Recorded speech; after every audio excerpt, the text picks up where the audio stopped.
الشيطان الرجيم بسم الله الرحمن الرحيم الحمد لله والصلاة والسلام على من لا نبي بعده وبعد. Now I want to give a simple background. I don't know whether I should just stick with the English or I should intermix or I switch to Luganda. My audience dictates that. But I think for the better use, I will keep on mixing where need be, so that the objective is got. I want to give a humble background about how do we come to know that a human being has what we call nakedness. Now, when you're a Muslim, after praising Allah subhanahu wa ta'ala, may his peace and blessings be showered upon his beloved Prophet Muhammad sallallahu alayhi wasallam, we are trained and we are taught to believe into the story of Adam alayhi salam and Hawa. Njagala nnyo okubaleetera this background kubanga kakasa it's going to create a foundation for whatever I've brought to you to sit where I need it to sit. When Adam was created and Hawa, they were created, they were privileged enough to be put in Jannah. We babateeka mu Jannah, they had to enjoy whatever is in the gardens, the good in the garden. However, we all know the story. When Shaitan came in play, he made it a point to distract Adam primarily and Hawa to disobey Allah subhanahu wa ta'ala, thereby having a fruit from a tree that Allah forbid them from having. Abaina tafsiri owamangu wano banyumira nnyo okugamba nti forbidden fruit kye bali bategeezaawo. Obwongo bwabasinga buddukira mu biology. Naye nga order yali nnyangu nnyo, enjoy whatever is in this garden and please don't even get close to that particular tree to take any fruit. But of course Shaitan came in play and now convincing Adam to make sure ajema, which definitely he did. What I wanted is Allah punished Adam alayhi salam for the fact that he disobeyed him nebintu bibiri. The first one is in Surah Al-A'raf, Allah made it a point that wala yaftinannakum ash-shaytan. If you're a Muslim and you have this humble background spiritually, don't be a victim of Shaitan distracting you. Kama akhraja abawaykum, just like he did that to your father and mother, Hawa and Adam. Because Adam definitely had to enjoy the fruit and he disobeyed Allah. So what Allah in the long run did, Allah definitely had to chase Adam alayhi salam outside of Jannah to this dunya where we are right now.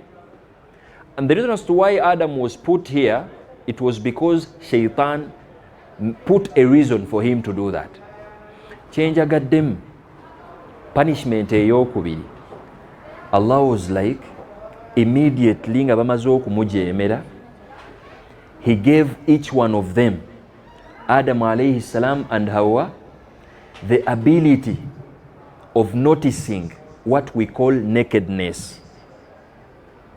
Kiba kitegeeza nti initially bweyambulanga bw'otyo ng'oli mukyala, nange bwe nabeeranga bwe nti nga ndi musajja nga ndi bute, tewasekanga because wali osekera ki ky'otamanyi. It was after them switching south, disobeying Allah, Allah n'abaggulirawo that ability of learning nti omuntu asobola okubanga ayina obwereere, and this is it. It was part of the punishment. Kati we bajja ku dunia, they came with those two nga Allah yazibakoze eki. So what I want us to understand is Islam is a religion that respects us in a way nti kyamububumbwa omuntu okubanga yeebisse. sinaba kutuuka ku jilbaabu, sinaba kutuuka ku musajja ayambala atya, but basically okubanga omuntu alina kyakoze eki. Islam is the one religion that will respect that fact because it is humane. Omuntu okubanga akiina mu bwongo bwe nti okubanga nyambadde bulungi decently, it's something that is going to come, kubanga mu bubumbwa okuviira ddala ku taata waffe Adamu alayhi salam and Hawa, kwe kubanga ffenna tubika ku bwereere bwaffe. Kati okumanya obwereere bw'omukyala bwe buliwa, that's another story now. Okumanya obw'omusajja bwe buliwa, that's another story now. Biseera ki bye twogereddemu, that's another story now. Obwereere mu kifo ki, that's another story now. But at least I wanted us to appreciate that, nti omusiraamu yenna akimanye nti omuntu okubanga alina kyayambadde ne kimubikka omubiri gwe, wallahi kya mu buntu. It has nothing to do with only Islam. And what I normally say is, abantu just kikwekaza bwekaza ge mazima. Like, why would you put on a mini skirt? Omuntu omukulu, like, let's put religion aside, kale toli musiraamu, if I'm to say. Because we tugamba nti obusiraamu abantu babuukira nnyo, obusiraamu bugamba bakyala bambalewe bati, we are not yet to Islam. A normal basic human being. Why would a lady, a girl, put on a mini skirt nga kampi nga nekyayambadde waggulu kiraga amabeere agage? Ate nze nkyogera lwatu, tetulina buzibu, ensi teriterera yonna buli muntu ayambale bulungi. But this guidance will always be there. Omuntu akimanye nti that act of civilization, it has nothing to do with only Islam. Islam came to repackage it, rebrand it, to make sure our Muslim ladies are not in other ladies. So even when other ladies are trying to cover their bodies, probably they might not be at the peak. Let our Muslim ladies bring out the exact way. Jibaino chikolamu, if anyone wants to copy, they are welcome. If they don't want to copy, no worries. We are okay with them. After all, our role as Muslims is to inspire them to copy this dress code. So when a Muslim lady is not compliant with such a discipline, butuufu kiba kinakuwazaamuko. Kubanga tukirayi mu bubumbwa, ne waaba musamize ajja kutegeera nti okunamye. Oyo si musiraamu kuba musamize, naye ajja kutegeera nti okunamye.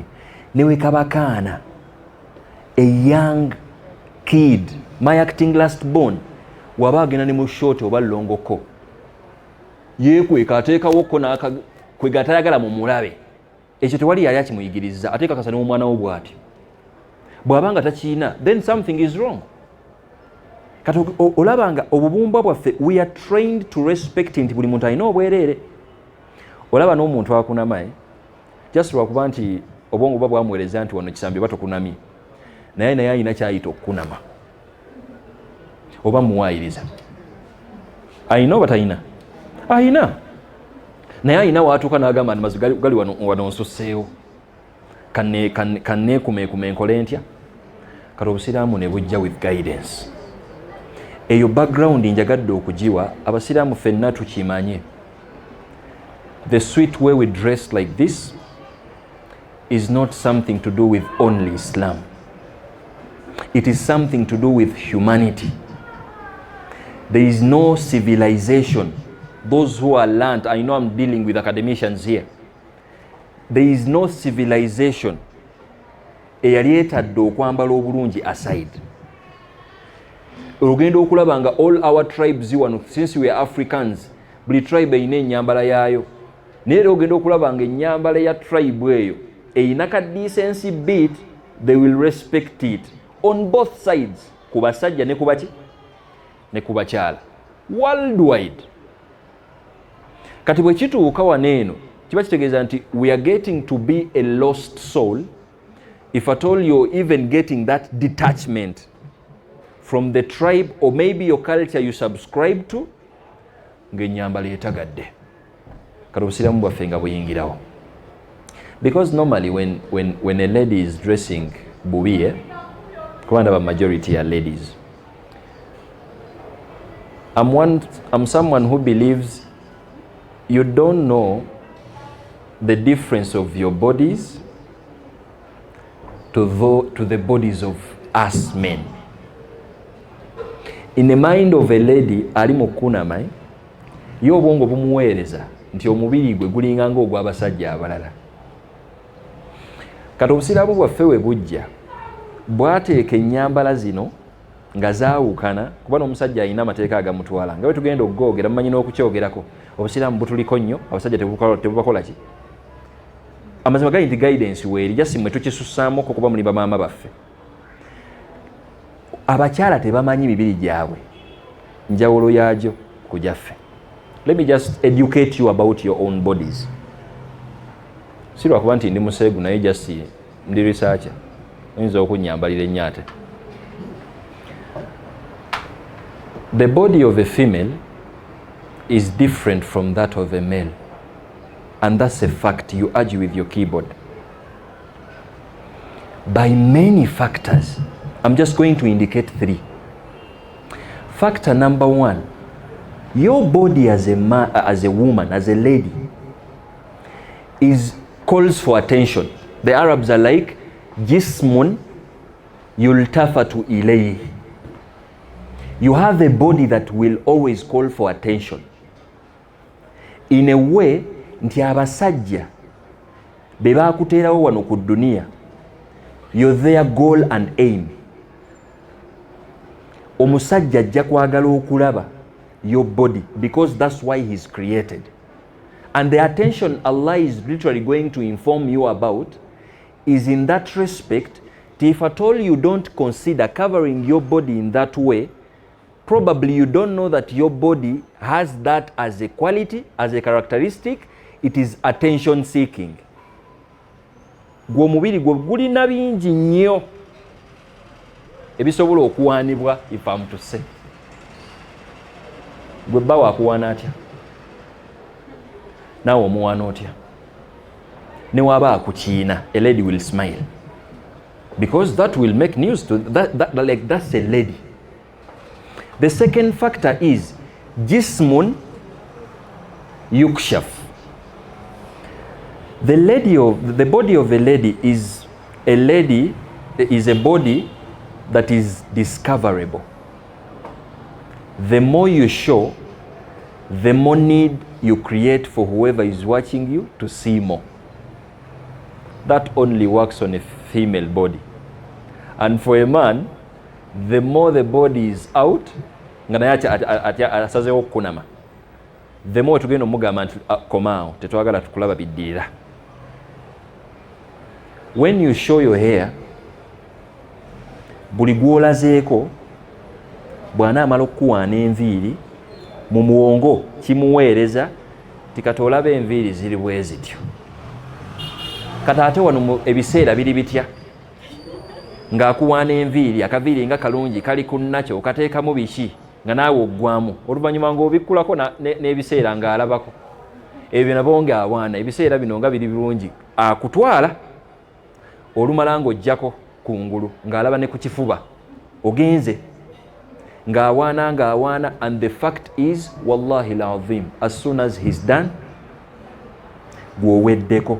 You will create need for some other lady. Omusajja ono amulabe. That's why my students in marriage halaka know that even when you're married, the guidance is tokunamira bao. Because if you do that, you're not putting value ku kikyo obisse. You create need for your husband to at least uncover the covered. Eyinza okubanga ne woba otaddewo katono katya, but you create need for him to uncover the covered. Kuba wookimuwa kyonna wesonezo kyebatendeka kunama kasitani nikawe ewedde n'olambula mu ddiiro ng'oli bwerere n'ofuluma ebweru n'okkirira bw'oti, akumanyiira nti ono mumaze. Okanya kwebuuza omusajja buli kimu nkikoze, omusajja buli kimu nkikoze.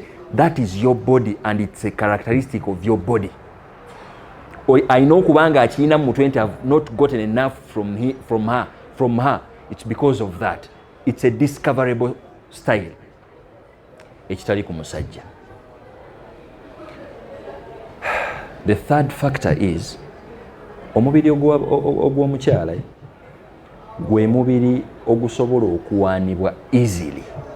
Yesfun Yusuf ogusobola okudescribingibwa easily nti omuntu waba ayagadde okuwaana ku mubiri gwo tasobola kubulwa kyayogera ku mubiri gwo. Beba n'abayimbi abatali creative, buli avaayo ayogera ayabaako ne kyawaana omukyala, kyawaana omukyala, kyawaana omukyala. They are just out of creativity. Ebyokuyimbako byandibadde bingi naye babamanyi muli bangi nnyo omuwendo akayimba bwe kafuluma nga ka lususu nga kagayinga vairo kubanga abakyala bangi nnyo bakola ku nsusu. Because your bodies can be easily described. Kati obusiraamu bwe bwajja to put whatever you're putting on right now, bwalina okurespecting that reality. That's why you're putting on sweetly like that in that jilbab.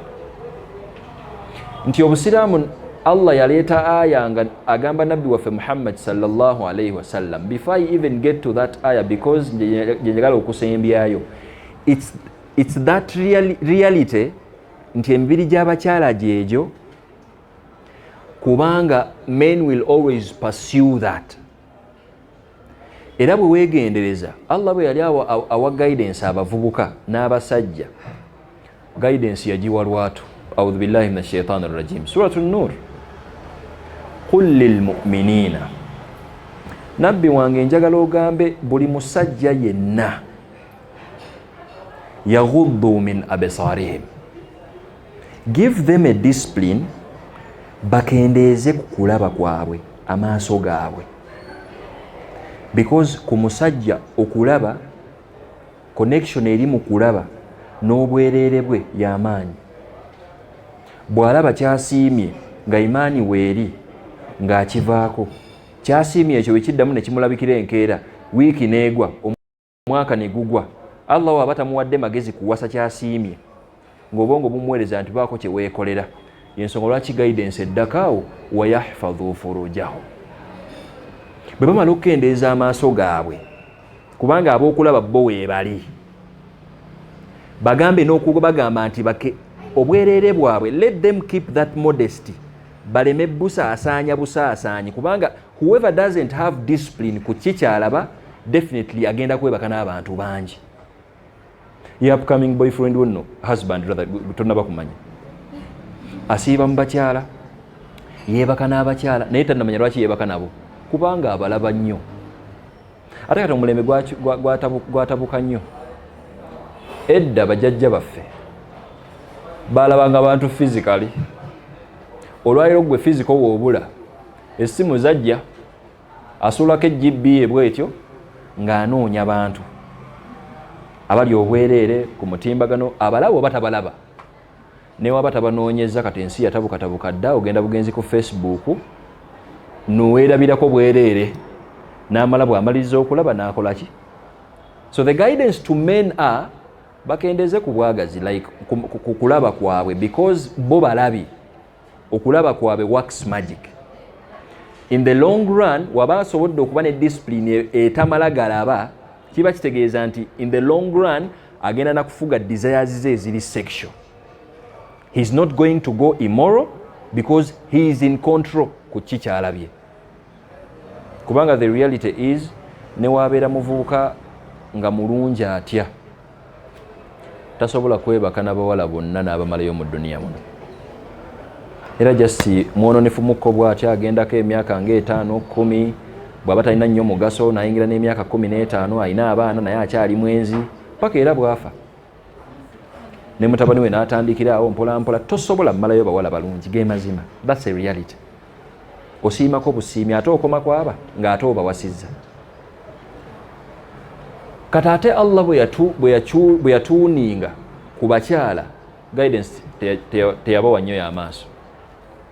Yakimanya nti omukyala ye muntu ayagala attention. Kati guidance ate neyawukana mukko ku y'omusajja. Ya ayuha nabi, owange gwe nabbi, qul li azwajika, ngambira ku bakyala bo, wa banatika ne bawala bo wa nisaa'il mu'minin n'abakyala bonna bakkiriza abakyala babakkiriza bonna batuuseeko message eno yudenina alayhinna min jalabibihinna abakyala ate kati bebikkirire bambale bulungi ng'obusiraamu webukola ki webulagira jilbaabu kiri mu Luwarabu naye kitegeeza olugoye oluyina qualities ez'omubiri gw'omukyala nga zigenda ku meetinga qualities ezo kati olw'okuba omukyala ayina that within her nti ayagala nnyo mulabawo ayagala nnyo muwaana ayagala nnyo mucomplimentinga eddagala Allah n'alimunogera ti even when you know you want to be complimented oyagala attention eno okugiwamba naye jilbaabu yaffe ejja kukuyambako ne woba oyina attention gy'otutte ng'oli mu jilbaabu it will be controllable because the fact is tewaliwo omukyala ali morally upright anyumira abasajja bangi mukuŋŋaanirako era bw'obanga okyakinyumyako n'ogamba nti bwe mba nfuluma ebweru asikaali anjogereza n'ogenda gy'opaakinga ne bakwogereza ali ku paakingi n'oyambuka ku ofiisi sekuritalewo n'akwogereza n'owamanda akuleetera amanda boda n'akwogereza ffe mu busiraamu tugamba nti you have no value and something is wrong lwaki buli muntu akutawaanya ffe nga tugamba nti no the fact nti omukyala ayagala attention kati guidance Allah agimuwadde ayambale bulungi yeekendeezeeko ettabbu eyo kubanga bo bajja kubangawo tutulaba that guidance kati obusiraamu we bwajja in that angle ku mukyala tugambye nti alina ebitendo bimeka ekisooka omubiri gwe guli attention seeking omubiri gwe it can be easily described omubiri gwe it is discoverable ne jilbaabu gy'oyambadde egwa mu biti ebyo ebisatu nti jilbaabu yaffe the fact nti omubiri gwe gusobola okudescribingibwa ayambale jilbaabu oba ayambale olugoye lwonna oba dresi nga tejjaayo figaye because ekyo abasajja kati kyebaagala oyambala olugoye nga luli loose nga terujjaayo yo figa nga tugamba nti tik awayiseewo naye ate bw'oyambala nga terujjaayo figa naye nga ate tuli transparent ate oba tolina kyokoze kubanga ate tulina ne fact endala nti jismun yukshaf gwe mubiri nga guli discovery buli muntu ayagala kugulaba what's about your body obusiraamu ne bugamba nti olugoye lubeere loose naye nga ate luli transparent design ne weevaayo etya muslims that are having shops jilbaabu bwejja nga mukayita buti ak'omunda ako nga si kakungulu laina for example oyambadde hijabu ak'omunda k'osoosaamu then n'osuulako kino ekyokungulu ke kakyaka ak'omunda kalinga ka dress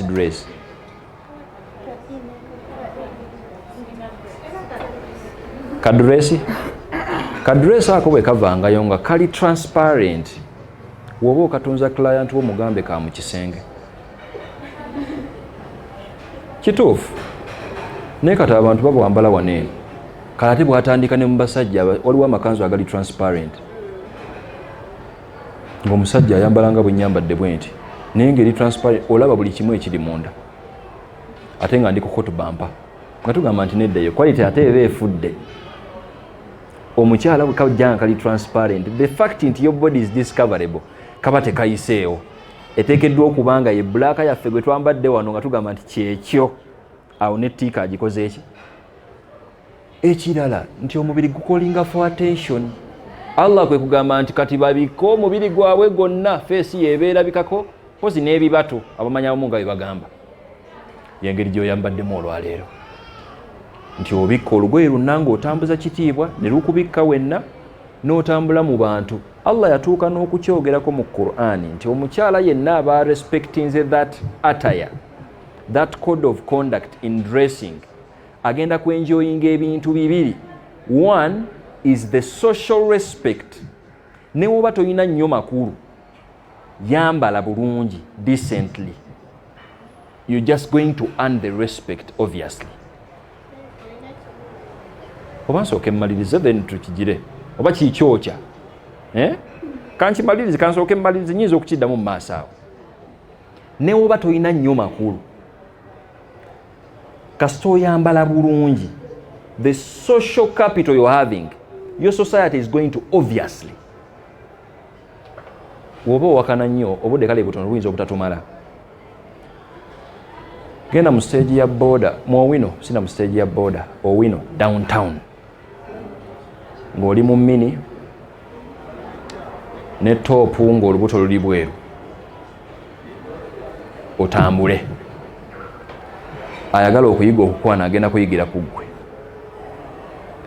omuvubuka ali mu adolescent yeggwe gwalabanga potential partner ekyokubiri abasajja abatalina nnyo makulu akulabanga sure kuba wamulaze edda wobanga basically tolina nsunyi to that level then you're capable of doing anything alina just kuwa bugambo bwoyinza kuwagala nnyawo ne kasente wewe katyo oveewo naye omukyala waffe ayambadde bulungi decently nga wetwogedde wano abantu bakuwa ekitiibwa n'otambula bulungi layu thine tebagenda kuweereza bigambo tebagenda kuwemula tebagenda like kumalamu kitiibwa because you've just earned it with the way you've put on kati ye respect eyo obusiraamu gye bwagala okuba nga bukola ki buwa abakyala. How I wish every lady now, every Muslim lady specifically, understood that as a reality. Nze nkakasa nti tugenda tukeera ne kumakya wano nga olw'okuba abasiraamu tetunaba kumanya bulungi kintu kye tuyina n'abatali basiraamu batukwatibwako ennaku bwe libeera nga bbugumu. You really want to tell me nti obwongo bw'abakyala abasiraamu abasomye fashion, they have failed to produce a cloth eyinza okuba nga welcominga with a changinga with the change of climate. Amazima gali nti gyeri just oyinza obba tonnabaera interested naye gyebali engoye nnyingi gyeziri ng'eyinza obutaba nsonga ne weebadde nga yensonga kati oha webanga yensonga olabye otasinga nzize wano nga ndi mu vest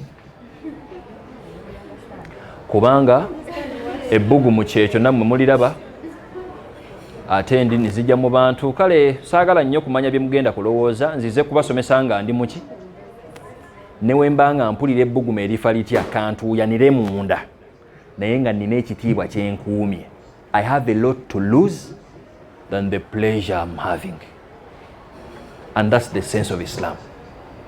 Nti bw'obiteeka ku weighing scale ekitiibwa ekikyonga omuntu, even the way people are going to perceive you kizitowa nnyo okusinga haso gy'oyitamu olw'ebbugumu gy'olina. Buli kimu kye buli omu kyayitamu wano eno. You put on a fake smile at your workstation si lwakuba onyumirwa nnyo buli ali eyo, but you just know nti w'otasekera mukama we ayinza n'okukutema omusaala.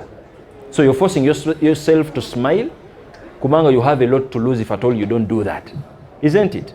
If you're a teacher, if you're a business owner, baclient sibo woba oyombye ne bbaawe waka olongo bibakuba ebizibu byo, but you have it as an option. Osobola bagamba nti saagala onguleko kubanga twayombye ne bba wange. You fake that smile n'omutunza n'akola atya. So it might be difficult for us to welcome it nti olw'okuba oba oli awo omusana we guyitirira omuwala ono agira nnyo atugamba nti if at all you're finding that hard, try the other way around olabe what you're going to lose in the long run. Ndoza kategerekese. So I really think we should put that new face within ourselves as Muslims. Bw'obeera mukyala ngo you have issues with the hijab, train yourself, because njagala okugamba fact kubanga ndi musajja, men are not going to get tired of seeing you. They are not going to do that. Tewaliwo kyogenda kukola ng'olaga mubiri gwe bweru whoever gw'otagetinza okulaga mbw'amatire mbwe omulaze ekimala ekyo tekiriiwo. So it's just you to choose. You take that side of morality oba switching the other way around. Ate njagala okukibagamba okikkaatiriza tewaliiwo muntu alumya muntu ng'akunamye. kubanga oyinza okulowooza nti engeri gyendi omuwalimu mbukatompitekawo nemmini mpulira nga nze nemmere kati mpulira nga omumazeeko emirembe nze at least siri bwe ntyo kuba mbuuza ebibuuzo nga 3 mukwano gwange nedda si mukwano gwo kuba obeera mukwano gwange nfuna wentandikira wala nobeera mukwano gwange nyinza okugamba nti ate tunabagenda nnyo wala kumutandika mubuuza ebibuuzo bitankwatako muwala wange nti nedda mutowa wange nti nedda muyita nti anti tewali eduniya ngazi erina abantu abentegeera z'enjawulo naye katambule ebulamu bukole butya naye guidance eno ebeerawo omuntu apiikinga akola atya atwale. And lastly, before I even wind up, nze ndowooza abawala abakyali abato be balina amaanyi ag'okwolesa nikyo oba nnimbye kyekyo bwe tulaba omukyala eyeekulidde mu myaka ng'ali mu 50 oba ngenze wala 50 ngenze wala even 30 abaana b'ennaku zino beefaako nnyo naye 30 aba akyali aba yakatandika 3rd floor wakiri tugambeko nti oba 40 40 aba agatandise okukola ki ekikugaana okulaga omubiri gwo ng'okaddiye kyekirina okugamba okwambala ng'okyali kubanga the fact is bw'obanga oyagala nnyo abasajja okukulaba oba ne weekolako nnyo n'okisussa kabonero akalaga nti you're too desperate as a lady oyina kwerwanako kulaga kisambi kyokulaba ng'olina attention gy'ofuna. Am I making sense there? Like, see, I just want to make my point. Tekinneetaagisa kulaba bwereere bwo kutegeera amagezi go olowooza otya. I just have to interact with you and I'm like, oh, amagezi mwegali. Kati bw'olaba nga ogenza okulaba alabamu nga amagezi ebintu toli bulungi nnyo, self confidence eri wansi, you have issues psychologically, ng'otambula ng'okunama. Bw'okunama ebweru it is okay kubanga bakunami banno bayinza okuba bakola ki gye bali naye n'omusajja ayinza okukutuukirira you're confusing him. Actually, you're not even confusing him, you're confusing yourself. You don't know whether ekimuleese kisambi kyo, ekimuleese biseera byo bino ebiri mu nsingo, oba ekimuleese kuba webanga byebyo ebimuleese then bwagazi bwe bumuleese. You don't need a man who is going to consider lust to decide whether to marry you or not to marry you. Kubanga wabanga bwagazi bwe bimuleese bwe binaavaawo ye musajja agenda okwenda ng'oli lubuto. Yakwagalako kisambi, yakwagalako biseera, olina engeri gy'otandisa okyukakyukamu awo okuva we wafuna olubuto, kati ate tokyamukolera by'ayagala ng'anoonyaayo ate munno omulala atannaba kubeera na lubuto. Oyo nno omusajja ye mwonoonfu gwe twogerako. Naye nga yeggwe victim. Naye bwe weeyambalira bulungi bw'otyo oba okendezezaawo ku ttabu y'abasajja omanya nti by default olina enkumuliitu y'abasajja gy'oggyeko. Bw'abanga ayagala okulaba ekisingako ku kyali mu kulaba, they have to work for that, they earn for that, and that is the respect of Islam. Nti obusiraamu bwagala butendeke buli musajja ayitibwa omusajja to make sure he's doing something, he is investing a lot into having you as a wife, into having you the access to your body. Ensonga lwaki amahale weegali naye kati bagenda okukuwa amahale nga agakuwa akumanyi naye gomanyi feeling eyo kubanga whoever is giving you the mar talina experience yonna ku ggwe. That is the one reason as to why the mar is respected, and it is your financial right.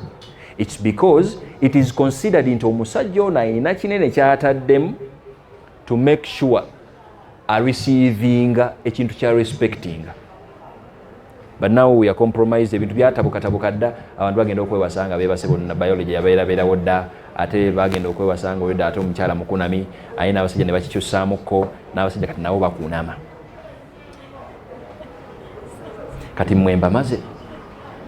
But I know you have husbands, I know you have brothers, you have male figures in your social capital.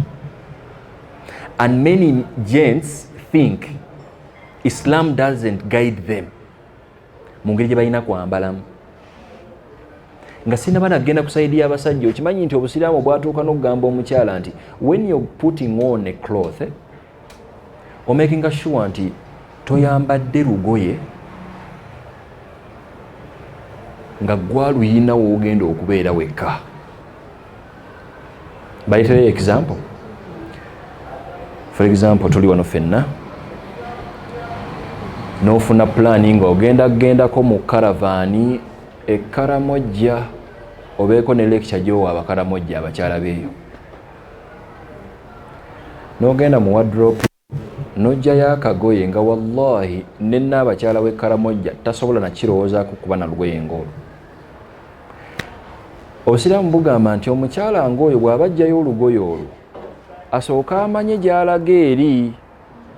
Olugoye gy'alaga eyo environment yeeyo bo bakitwala batya, nga bakujja nti abantu abeeno black oyo ne green kala za bulijjo ng'olondera onoonyezaawo, kubanga bw'onoonya eri unique then all the attention ku basajja abakaramojja b'oteetaaga bagenda kuddiza ku ggwe. Ate nga nkukakasa ye ngamba luddeko nnyo naye era mmwe abangi tewaliwo omuntu atalina akamogo ku mubiri gwe. Oyinayo yali akuwanye bw'atyo nti tolina kamogo, tolinayo wakyama si bye ebigambo by'abaana abo abasokerera mu mukwano, those teenagers. Tolinayo wakyama, oli perfect. Ali perfect kuba akimanyi kyoyagala okuwulira aye kyalina okwogera. Naye omuntu ali mu kulaba ng'ali mu kulaba tasobola kulemererwa kufunako kamogo. Jasi njagala oyambala emmini otambule. Abasajja abatali babwagazi abalowooza, they will always pick a fault ku ggwe. Kati ng'obusiraamu bugamba, naye omanyi kyekitegeeza okubanga abasajja woowangaalira bakimanyi nti olina enkovu ku viivi. Bibakwatirako ki? Bibakwatirako bwa omusajja atagenda bbeera bbaawo lwaki ategeera nti olina olubale ku kifuba balageeko ka feesi. Lwaki mulowooza nabbi yagamba nti okuba omuntu mu feesi kiri haramu, zambi ddene, kubanga eyo passport bulungi bwa muntu bukuŋŋaanira mu feesi ku sayidi zombiriri. Kati you don't intervene with that. N'abaana bakunama waneeyo n'ogamba nti katono lwaki ayambadde bw'ati. Olaba tugamba mulungi kwebikkirira kubanga she has a lot to do what? To protect. Lwaki ono ate ayambadde bw'ati? Kukoppa bukoppi. Tusaba Allah atuwe entegeera ng'eyo. But now the same qualities go to gents. Kuba naffe abasajja tulina amateeka agatutwala mu kwambala. Omusajja akkirizibwa okwambala olugoye ne lumukwatira ddala ne lumutippa. Mulowooza nti obusiraamu tebubagambangako nti omusiraamu ateekedda kwambala okumakinga sure nti obwereere bwe abubisse nga gyewo ne possibility yonna ereetera omuntu amulaba to assume obwereere bwe. Nti omusajja bw'ayambala ebweru n'ayambala ekipale kye ekimpi naye nga kiri transparent, oba n'ayambala for example empale nga tayambaliddemu undies, bw'atambula mu bantu definitely embeera eyinza okumutagalako and everyone is going to notice, afuna omusango. Ne wabanga empale gy'ayambadde esussa amaviivi, omusajja afuna omusango bw'abanga ayambadde vest newankubadde obwereere bw'aba bubisse ng'ayambadde vest ng'ayina obusobozi obwambala yenna n'amalayo asobola okwetuusaako okubika obwereere, n'ayambala vest n'atambula mu bantu awo, abayivu kwe kukiyita nti adamul murua, ye muntu okuba nga ali imoro, talina mpisa zisookebwako za buntu. Tusaba Allah abeere nga atuwa guidance eyo yonna. Kati n'abasajja balina emateeka agabafuga. Mbaleetedde n'example y'engoye eziri transparent. Lwaki nyambala ekanzu ng'eri transparent ne mbayimirira mu maaso bwe nti nondaba waneeno nga vesti gye nyambadde eraga paka vesti weekoma, n'ekipale kye nyambalidde muno nakyo ne kiraga mpaka weekola ki, ndi mu maaso neekyanga bannaaye mutye Allah, mutye Allah, mutye Allah. Entuuyo zonna zonna mu kanzu ne zikola zitya, ne zirabika wano mu kanzu yonna. Nga tugamba nti nedda, ebintu byabawuulu. Ate omuntu ow'obuvunaanyizibwa alina okumakinga sure nti ebyo byonna abaabikonsidarinze, because okwambala kuno obusiraamu nga gye twatandise, it's not something for leisure just, it's something that deals with our human, it's something that deals with humanity. Omuntu okubeera omuntu ateekeddwa okuba ne discipline ekuuma obuki, obwereere bwe. Saba Allah subhanahu wa ta'ala abeere nga agaidinga abasiraamu bonna abakyala bakopinge up to this trend of dressing well. Whoever is struggling with the hijab, tandika mpola mpola, tandika yambala akakaaya, noonya engoyegoye eziri ezitali wala nnyo. With time ojja kukopinga up okole ki, but the better thing is yambala bulungi okuuma ekitiibwa kyo on both sides, abakyala n'abaki n'abaami. Tusaba Allah subhanahu wa ta'ala with that understanding. May Allah subhanahu wa ta'ala grant us wisdom. May Allah subhanahu wa ta'ala grant us spiritual satisfaction. May Allah subhanahu wa ta'ala grant us that kind of understanding. May Allah subhanahu wa ta'ala grant us ease of understanding whatever we've discussed today. Wa barakallahu fikum. Thanks for indulging me. Assalamu alaikum wa rahmatullahi wa barakatuh.